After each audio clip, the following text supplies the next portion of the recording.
كشفت صحيفة عربية عن وجود استياء أمريكي من تأخر تشكيل الحكومة اللبنانية، حيث تطالب واشنطن باتخاذ الخطوات الإصلاحية الضرورية والملحة التي يطالب بها المجتمع الدولي. وأضافت المصادر أن واشنطن تنظر بقلق بالغ إلى الوضع في لبنان، وكانت لها رسالة واضحة بأن الولايات المتحدة تتطلع إلى تشكيل حكومة لبنانية تكون ملتزمة وقادرة على تطبيق الإصلاحات لمعالجة الوضع الاقتصادي الصعب وتلبي متطلبات اللبنانيين، وفي مقدمها وضع حد للفساد المستشري. وعما يقال عن أن الولايات المتحدة تلعب دورا معطلا في تشكيل الحكومة، قالت مصادر مطلعة إن واشنطن تعتبر تشكيل الحكومة شأنا لبنانيا داخليا، وترغب في أن ترى حكومة فاعلة مستقلة تجري إصلاحات وتكافح الفساد. وحول سبب مجيء الموفد الأمريكي إلى بيروت للقاء القادة اللبنانيين بشأن تأجيل جلية ترسيم الحدود البحرية اللبنانية الإسرائيلية.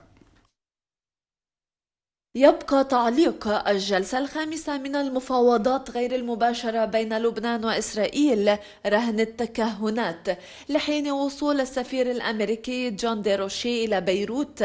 كما وكشفت بعض المصادر لصوت العرب أن التأجيل طلب أمريكي، لأنهم شعروا بأن الجلسات السابقة لم تحقق أي نتيجة، وفي هذا الوقت المستقطع يريدون الاجتماع مع الطرفين. هذا الموضوع مرتبط أيضا بما يجري في الولايات المتحدة الأمريكية باعتبارها هي طرف شريك في هذه المفاوضات الصعبة والمعقدة. لبنان قدم مجموعة من الوثائق والخرائط والمعلومات الجديدة التي فاجأت الطرف الإسرائيلي.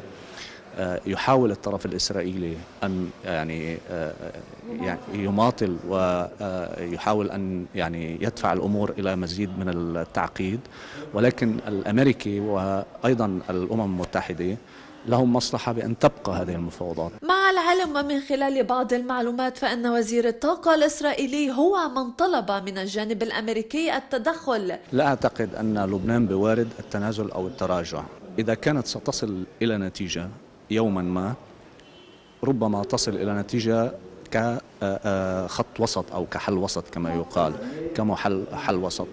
أنا لا أظن أن هوف هو الحل الوسط. جميع الفرقاء لديهم المصلحة في إتمام هذه المفاوضات غير المباشرة بسلام، لكن كل من الجانبين اللبناني والإسرائيلي متمسك بمطالبه التي يعتبرها محقة.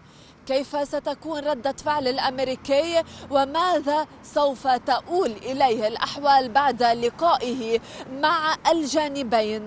سنكون معكم بكل جديد من بيروت. جوال مارون لصوت العرب.